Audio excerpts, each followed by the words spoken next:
আমরা দেখব টিয়ার গোল্লা ছবি। অনেক আগেই আর্ট ক্লাস শেষ হয়েছে, সবাই চলেও গেছে। তবুও ক্লাসে একা একা বসে আছে টিয়া। ওর সামনে সাদা কাগজ, হাতে পেন্সিল। মাঝে মাঝে টিয়া ছাদের দিকে তাকিয়ে ভাবছে। টিয়ার মনটা যেন একটু খারাপ। আসলে কি ভাবছে টিয়া? তাই দেখতে আর্ট টিচার শুভ্রা মিস এসে দাঁড়ালো টিয়ার পাশে।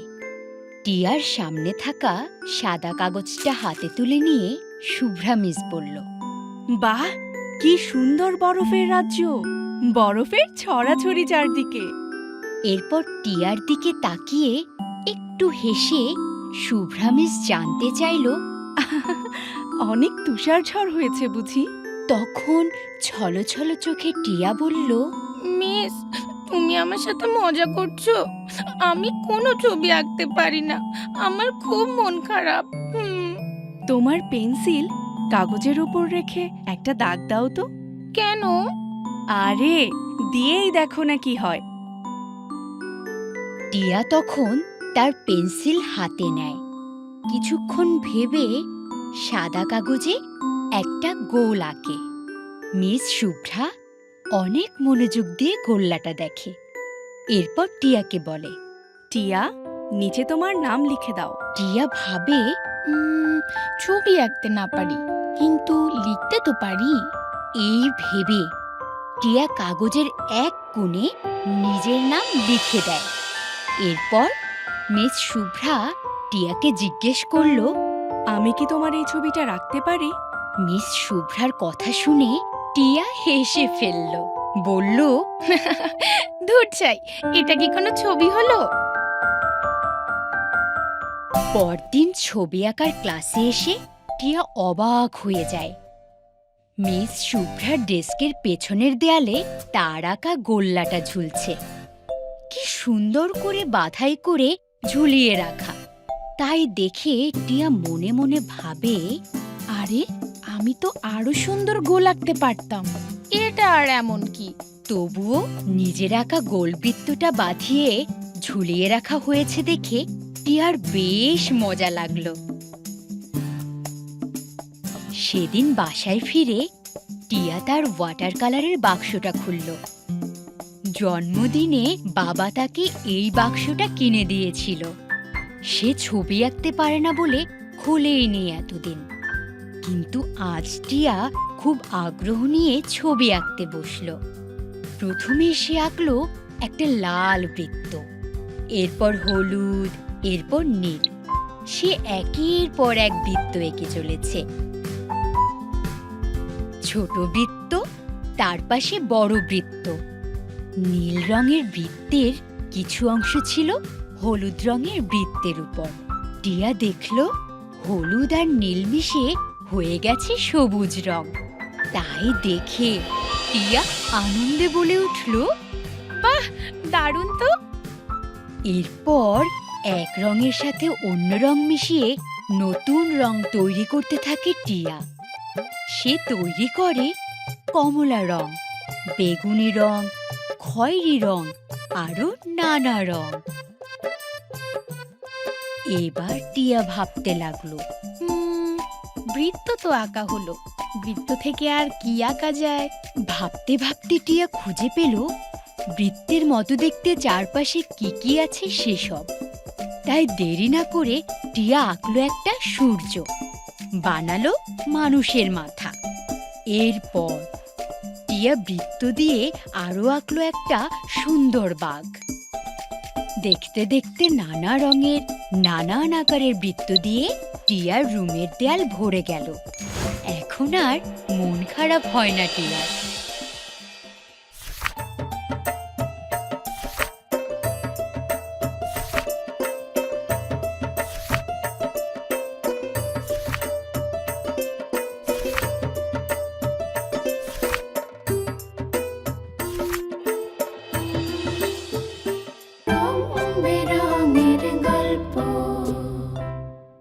আমরা দেখছি টিয়ার গোল্লা ছবি। টিয়া সারাদিন ছবি আঁকা নিয়ে মেতে থাকে। গোল গোল ছবি এঁকে ভরিয়ে রেখেছে সারা ঘর। আগে টিয়া ছবি আঁকতে পারতো না বলে সব সময় মন খারাপ করে থাকতো, আর এখন টিয়া ছবি আঁকায় হয়ে উঠেছে পারদর্শী। একদিন টিয়াদের বাসায় বেড়াতে এলো ওয়ালি মামা। টিয়ার ঘরে এসে মামা তো অবাক। দেয়ালে টাঙানো ছবি দেখে মামা বলে উঠল, বাহ, বৃত্ত থেকে এত কিছু হয়। তখন মামা টিয়াকে বলল। সব ছবি তুমি এঁকেছো? টিয়া হেসে বলল, হ্যাঁ মামা। খুব সুন্দর এঁকেছো টিয়া। এই ছবিগুলো দিয়ে আমি একটা কিছু করতে চাই। কি করতে চাও মামা? তাই ভাবছি ভাবছি ভাবছি ও হ্যাঁ বন্ধুরা, টিয়ার ওয়ালি মামা আবার শিশুদের জন্য বই প্রকাশ করেন। নিজেও লেখেন নানান গল্প। ভাবতে ভাবতে একটা আইডিয়া পেয়ে গেলেন ওয়ালি মামা। তাই টিয়াকে বললেন, চলো টিয়া, তোমার ওই গোল গোল গোল্লা ছবিগুলো দিয়ে একটা বই বানিয়ে ফেলি। টিয়া হাসতে হাসতে বলল,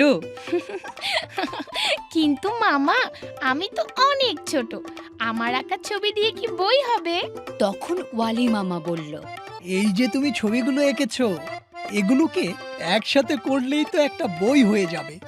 টিয়া মনে মনে ভাবল। মামা তো ঠিক কথাই বলেছে। তখন ওয়ালি মামা আর টিয়া মিলে সবগুলো আঁকা ছবি একসাথে গুছিয়ে ফেলে। টিয়া এর সাথে আরো কিছু ছবি এঁকে দেয় মামাকে। টিয়া চায় বইটা দেখে যাতে সবাই ছবি আঁকা শিখে ফেলতে পারে। টিয়া যে মনস্টার দ্বীপে থাকে, সেখানে প্রতি বছর বইমেলা হয়। মেলায় নামি দামি লেখকদের বই প্রকাশ করেন প্রকাশকরা। ছড়ার বই, গল্পের বই, ছন্দের বই, ছবির বই, আরো কত রকমের বই। পুরো 1 মাস ধরে চলে বই মেলা। ছাউনির নিচে বই সাজিয়ে বসে থাকে বিক্রেতারা। পুরো দ্বীপ থেকে লাখ লাখ মনস্টাররা আসে বই কিনতে আর মেলা ঘুরে দেখতে। এবার মেলায় টিয়ার বইও প্রকাশ পাচ্ছে। ওয়ালি মামা একটি প্রকাশনীর সাথে যোগাযোগ করে টিয়ার বই প্রকাশের ব্যবস্থা করে দিয়েছেন। আর আজ মেলায় টিয়ার বইয়ের মোড়ক উন্মোচন করা হবে। মোড়ক উন্মোচন অনুষ্ঠানে টিয়ার স্কুলের সব বন্ধুরা চলে এসেছে শুভ্রা মিস, ওয়ালি মামা আর বাবা মা।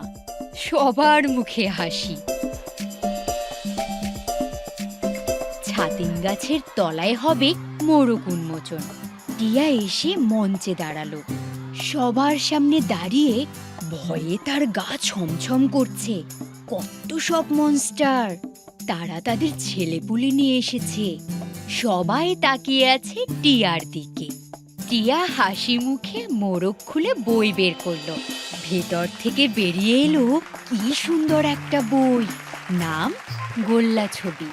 বৃত্ত থেকে ছবি আঁকা হয়েছে বলেই টিয়ার বইয়ের নাম দেয়া হয়েছে গোল্লা ছবি। বইটা হাতে নিয়ে উঁচু করে সবাইকে দেখালো টিয়া। সাংবাদিকরা একের পর এক ছবি তুলতে লাগলো টিয়ার। কেউ কেউ ভিডিও করছে। আগামীকালের পত্রিকায় টিয়ার বইয়ের খবর বের হবে। আর আজ অনেক টিভিতে দেখা যাবে টিয়া আর তার বইকে। মোড়ক উন্মোচন শেষে সবাই বইয়ের স্টলে গেল টিয়ার বই কিনতে। টিয়াও সবার সাথে গেল। তখন ছিপছিপে গরনের ছোট্ট এক ছেলে মনস্টার এলো টিয়ার সাথে কথা বলতে। ছেলেটির নাম চপল। সে টিয়াকে বলল, তুমি কি সুন্দর ছবি আঁকতে পারো। আমি যদি তোমার মতো সুন্দর ছবি আঁকতে পারতাম। টিয়া বলল, তুমি চাইলেই তো আঁকতে পারবে। তখন ছেলেটি বলে, কিন্তু আমি তো কোনো মতে স্কেল ধরে ধরে 4 কোণা বানাতে পারি। টিয়া হেসে তার ব্যাগ থেকে একটা ছবির খাতা আর একটা পেন্সিল বের করে দেয় চপলকে। বলে, এই নাও, একে দেখাও তো একটা 4 কোণা। তখন ছেলেটা অনেকক্ষণ সময় নিয়ে একটা চার কোনা বানালো।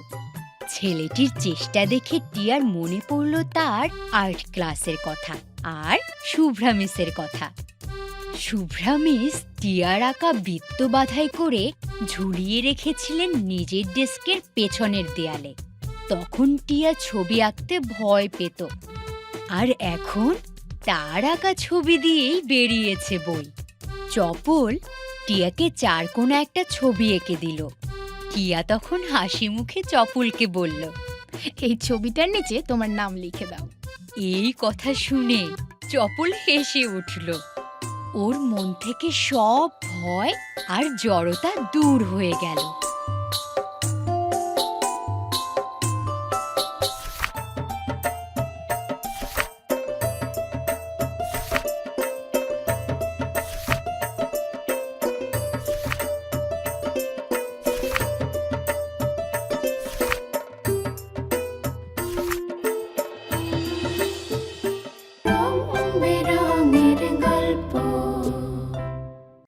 এবার খনার খরা জয়। সম্রাট বিক্রমাদিত্যের সভাসদ, বিখ্যাত পণ্ডিত ও জ্যোতির্বিদ বরাহ, তার পুত্র মিহির আর পুত্রবধূ লীলাবতী। লীলাবতীর অনেক জ্ঞান, সে অনেক হিসাব নিকাশ করে অনেক কিছুই আগে ভাগে বলে দিতে পারে। ছোটবেলা থেকেই লীলাবতীর বিভিন্ন বিষয়ের প্রতি খুব মনোযোগ ছিল। সে গভীর মনোযোগ দিয়ে দেখত পিঁপড়ারা কিভাবে খাবার নিয়ে ঘরে ফিরছে। তার মনে প্রশ্ন জাগত, চাঁদটা কেন মাঝে মাঝে থালার মতো গোল আবার মাঝে মাঝে ধনুকের মতো দেখায়? লীলা রোদ বৃষ্টির খবর রাখত।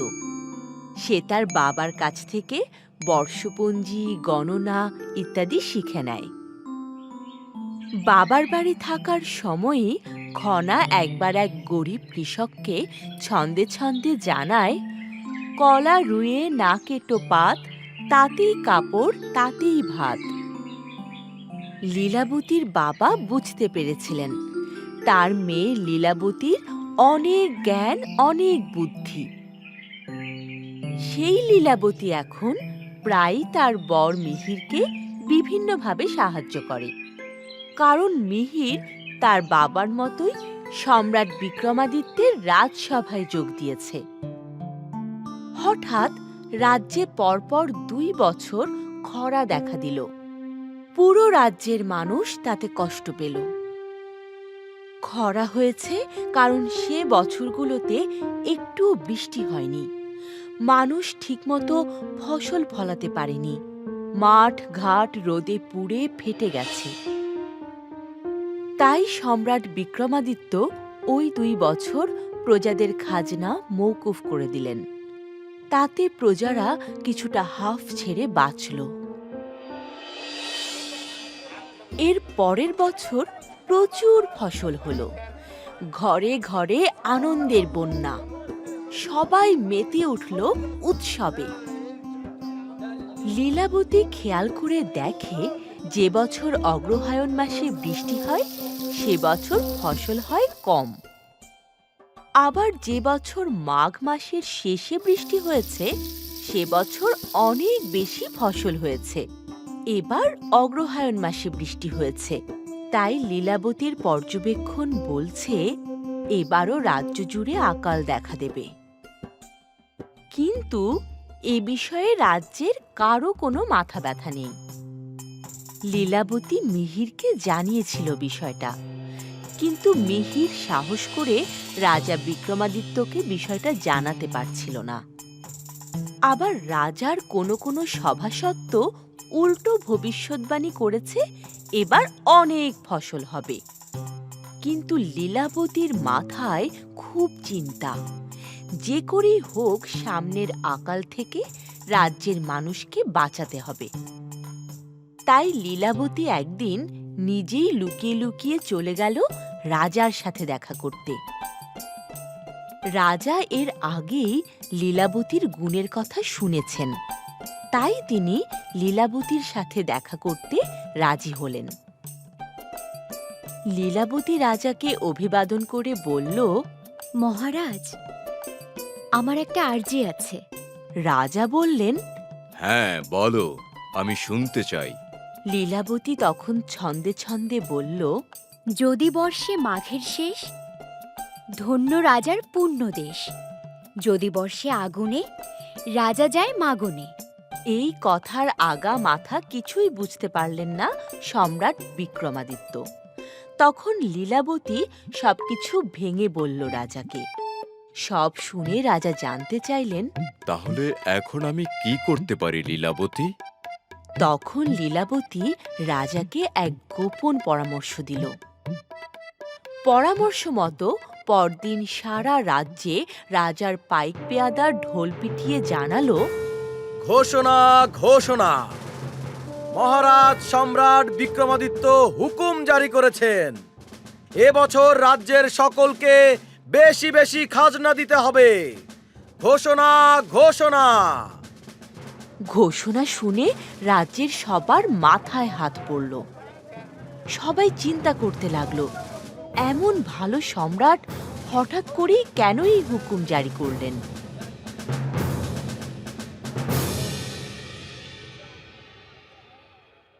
পরের বছর সত্যি সত্যি রাজ্য জুড়ে আকাল শুরু হলো। কৃষকের ঘরে ঘরে হাহাকার। বৃষ্টির অভাবে খরায় একেবারেই ফসল ফলাতে পারেনি কৃষকেরা। ঠিক তখন রাজার সৈন্যরা বস্তা বস্তা ধান পাঠিয়ে দিল কৃষকদের ঘরে ঘরে। এতে কৃষকরা প্রাণ ফিরে পেল আর সম্রাট বিক্রমাদিত্যের জয়ধ্বনি করে উঠল। লীলাবতীর বুদ্ধিতে রাজা খাজনার বাইরে অতিরিক্ত যে ধান নিয়েছিলেন তা প্রজাদের জন্যই মজুদ করে রেখেছিলেন, আর সেই মজুদ ধানই এবার প্রজাদের বাঁচিয়ে দিয়েছে। হাফ ছেড়ে বেঁচেছেন রাজা বিক্রমাদিত্য। লীলাবতীর এমন বিচক্ষণতায় সন্তুষ্ট হয়ে সম্রাট তাকে রাজসভার সভাসদ করে নিলেন।